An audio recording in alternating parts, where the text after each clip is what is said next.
what's going on today in the market and what have you, and the demand for storage. I want to know what your students and the people in the SRU community are facing with cold calling, mailing, whatever type of marketing you're doing in calling these off-market properties. Because I'm finding two things. The first thing I'm finding is that when I call these off-market owners, they're telling me I'm the 10th caller, get in line, I'm not selling. Number two is that when I get someone that wants to sell a property because of the demand, they want to sell at crazy cap rates. Like I had a guy 3 weeks ago, 27,000 square foot facility in Bridgeport, Illinois, middle of nowhere. His NOI was like $60,000. I think Scott and I were going to offer him like 550 or something like that cash. He's like, no, I want to sell for 1.4. I'm like, are you high? I'm like, what's wrong with you? I'm sorry. But I mean, 4 cap, it's like these people, because they know that everyone's calling, like, well, you know what? I'm going to sell for whatever I want now. So my question is, how do you overcome these challenges I know you got to ramp up the calling and get that, I get all that. That's fine. But how do you overcome the challenges to that person that says, one, get in line, or two, when they want to sell for like crazy, stupid cap rates that not even the market right now is where it's at? Because that's the two things I'm finding today in all of the calls I'm making.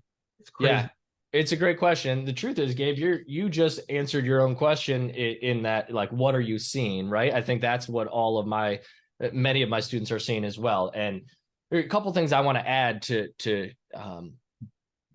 what you just shared, and that is, like, people who want way more than their property's worth.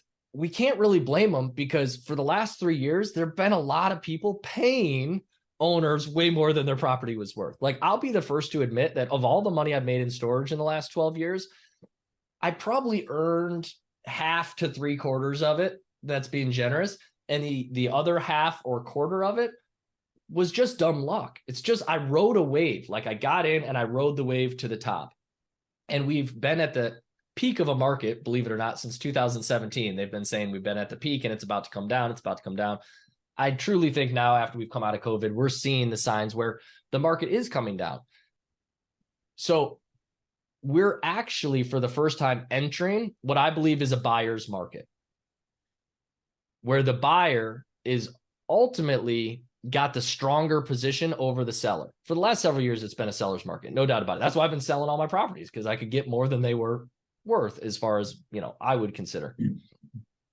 The challenge is, none of the sellers are willing to admit that we're no longer in a seller's market yet.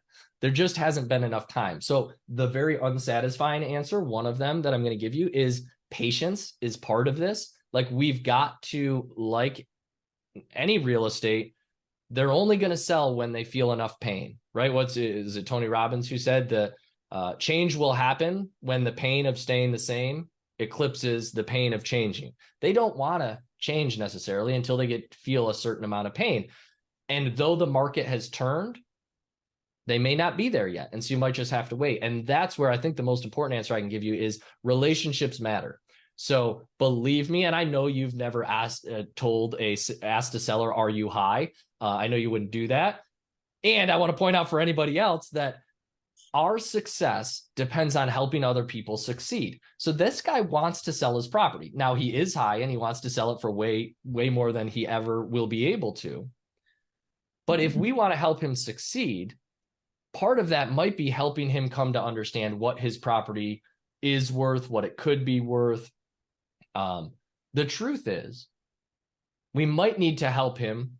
He thinks he wants $1.4 million. He doesn't want $1.4 million. And some of you are going to push back on this. I was always going to be the $20 million storage guy. That was my goal for a long time. What I now understand is I never wanted $20 million. I wanted the feelings and the experience that I thought $20 million would give me. And trust me, I don't know $20 million, but having more money does give you, freedom and experiences, etc. But it doesn't give you all the feelings you think it will. Similarly, for your seller, if he has a genuine problem that he wants to solve, it's your relationship with him that is going to drill down to what the actual problem is, because he's going to tell you the problem is, I don't have $1.4 million and I want it. That's not the real problem. The problem is he's scared he won't be able to pay his bills, or maybe he thinks I need $1.4 million so that I can invest it at 7%, and that'll give me this amount of money per year into my retirement. Well, we can maybe solve that problem without giving him $1.4 million. We might be able to do some sort of joint venture, collaboration, master lease option, all sorts of creative ideas that might allow us to solve his problem without giving him the 1.4 million that he thinks he wants. Does that make sense? And I know it's not a concrete answer. This is something we could bounce around for hours talking about the nuances of relationships. But I think what I want you to understand is, how do you beat the other 10 guys that called him first? Well, clearly they weren't able to solve your problem, Mr. Seller. Otherwise, we wouldn't be on the phone. Right? So now you've already, in that statement alone, those 9 people no longer matter. He presented them to you because he wanted you to fight against him.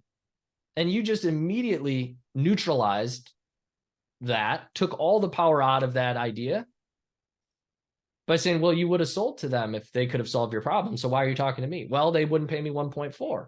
Is that the real problem? And then you can have that conversation. And I just had a student, this is going to turn all of you off, and that's okay because I'm not here to sell anything. I just had a student buy a deal after 963 days from first contact with a seller. That's crazy. I bought a deal in Bloomfield at the corner of 5 and 20 and 444 after 18 months from first contract. It was a year until I contracted, and then 6 months till I closed. And so this isn't get rich quick. This isn't overnight. You know that, Gabe. You've been doing it. You've done enough of it. And so this is where numbers come into play too. Like, you can't put all your eggs in one basket and just chase one property in hopes that it works out sometime in the next 3 years. You've got to establish relationships with as many potential sellers as possible. You know, steal the cliche analogy, you put as many lines in the water as possible, hoping that you catch one fish.